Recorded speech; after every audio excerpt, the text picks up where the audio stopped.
welcome back to my YouTube channel. It's been a while since the last time that I did a video. So today we are going to have this small adventure in this wonderful city of Sondrio that it's actually in the north of Italy.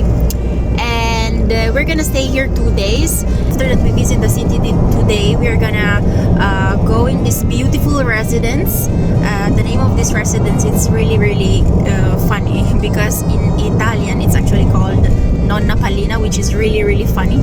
Anyway, I'm gonna make a small room or house tour later on. And for today we're gonna visit the city, and after that tomorrow we're gonna wake up early in the morning and we're gonna have this beautiful adventure on the top of the mountain. Actually, I love the snow, and my boyfriend as well. So we're gonna have this small adventure. It's actually 4 hours walking on the top of the mountain. It's around 2,500 meters. It will be a wonderful adventure. So join us.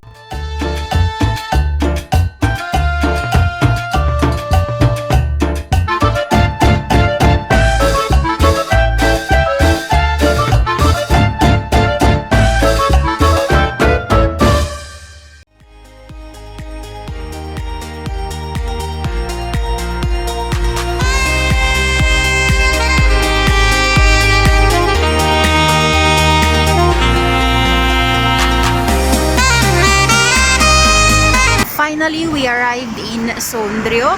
The city seems really quiet and it seems like there's nobody here, but we understand that because of COVID, maybe people decided not to come here. Anyway, we finally arrived and it seems really quiet, beautiful. It's a very small city. Anyway, I'm gonna show you in a second the beautiful city of Sondrio. Oh, anyways guys, we're gonna find a small pizzeria.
Hi guys, so good morning. So today I'm super excited because we're gonna go to have this beautiful adventure in the top of the mountain. It's around 2,500 meters top, and this beautiful adventure, it takes around 4 hours. So come and join us.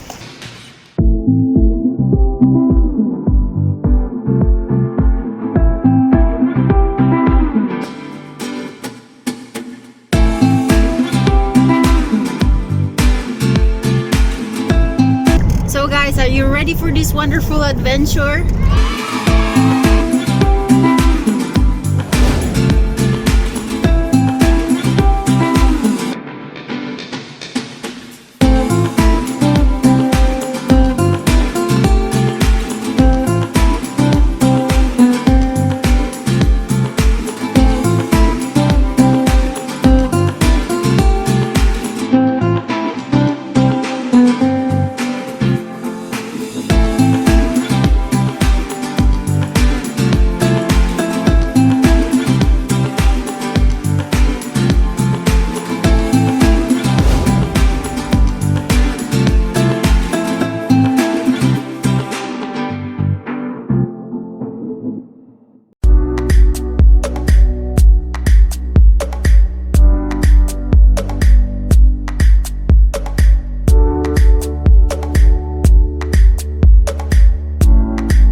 Hi guys, so welcome to Alpe Largone. So this adventure actually takes around 4 hours of walk, and look at our outfit.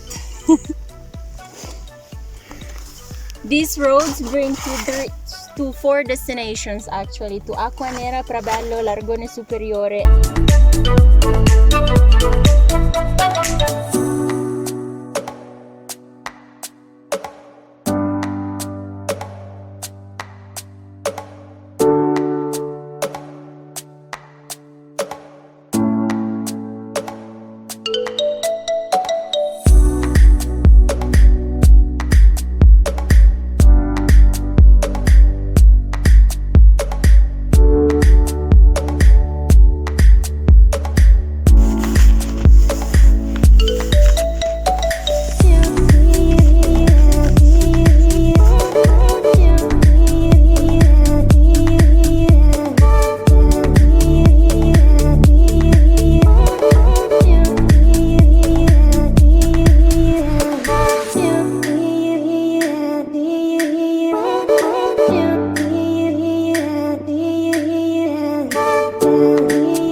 top of the mountain.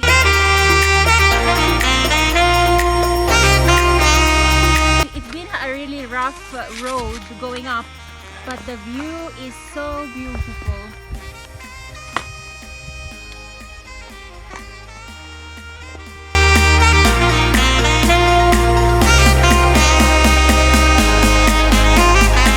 So have you seen this beautiful view we have here on the top of this beautiful mountain? The view is so wonderful.